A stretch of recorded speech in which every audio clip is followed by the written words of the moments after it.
PBBM mga sangkay, minura ng kanyang sariling inaanak.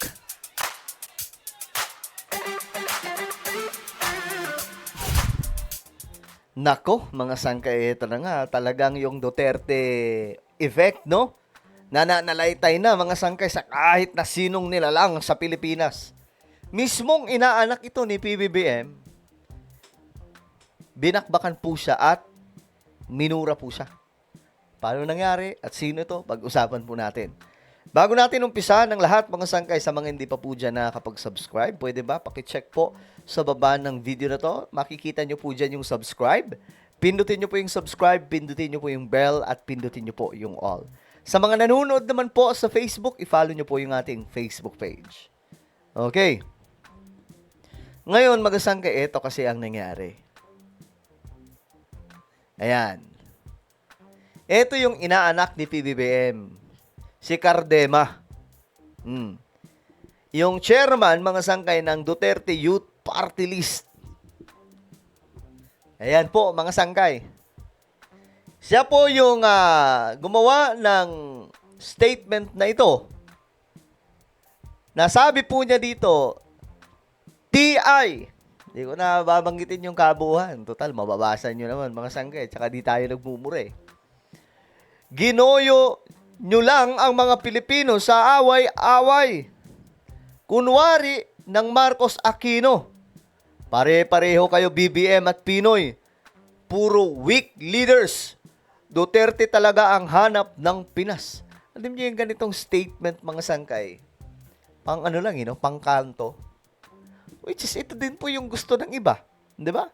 Gusto din po ito, mga sangkay, ng maraming yung mga Pilipino. Yung mga asal kanto. Kasi parang feeling nila, na ipaparating din yung message nila. Kumbaga, kaparehas namin to, ganito.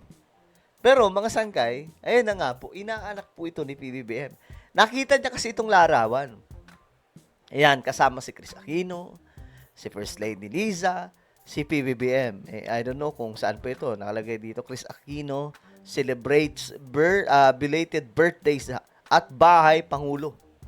So, pumunta pa po si Chris Aquino sa bahay nila PBBM. O bahay Pangulo kasi ito, mga sangkay, sa may Malacanang. Ngayon, hindi nakatiis ang ating Master Cardema. Hindi niya matanggap na kasi mga Aquino talaga, kinaiinisan niya po ito dati pa, mga sangkay.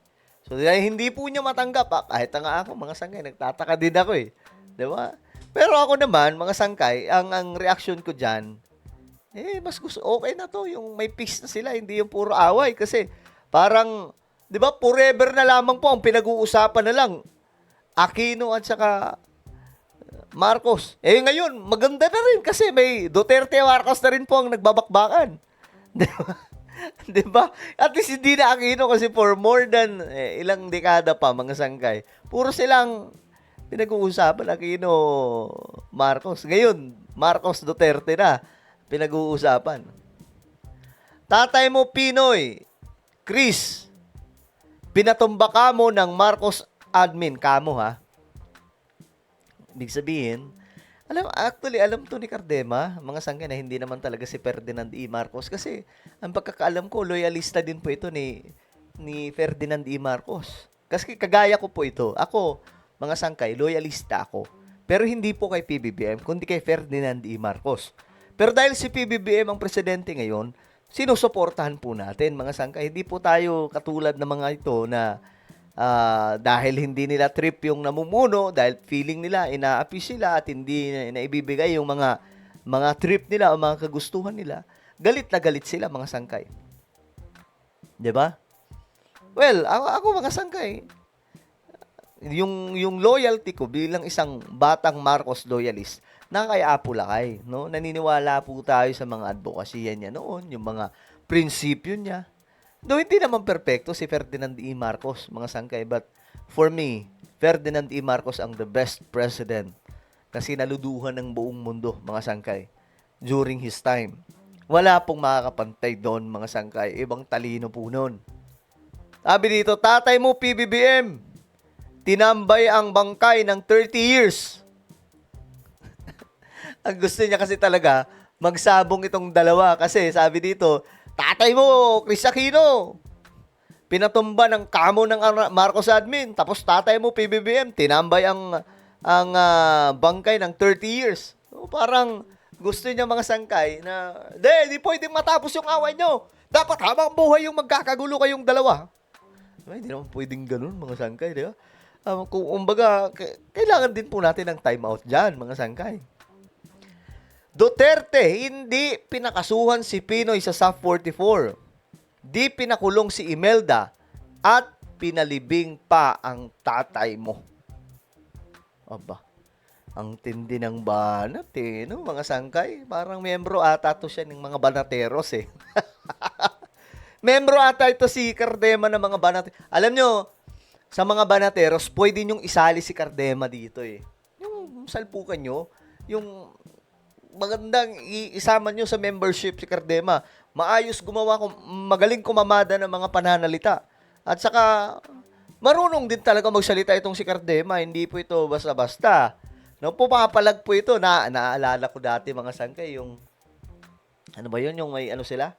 Kasama po niya yung iba pang mga youth noon. Hinarap nila yung mga dilawan, mga sangkay. Tapos, after 40 years, na ginuguyo ninyo ang mga Pilipino, sa away ninyo, poposing lang kayo ng ganyan habang yung mabait na Pangulo sa both of your families, pinakulong lang sa mga dayuhan. PI, never forget, never again. Boom! Hindi kasama pang boom Wala na. Walang karugtong na boom yun. Ayun. Never forget, never again. PI daw, mga sangkay.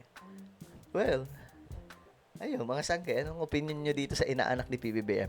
Ay, inaanak po nila ito Si PBBM at Sara Duterte, inaanak itong si Cardema. Parehas po nila itong inaanak. Ayan po, mga sangkay. Kasi, ang nagkasal nito ang pagkakaalam ko doon to sa Davao ata kay VP Sara, mga sangkay, no?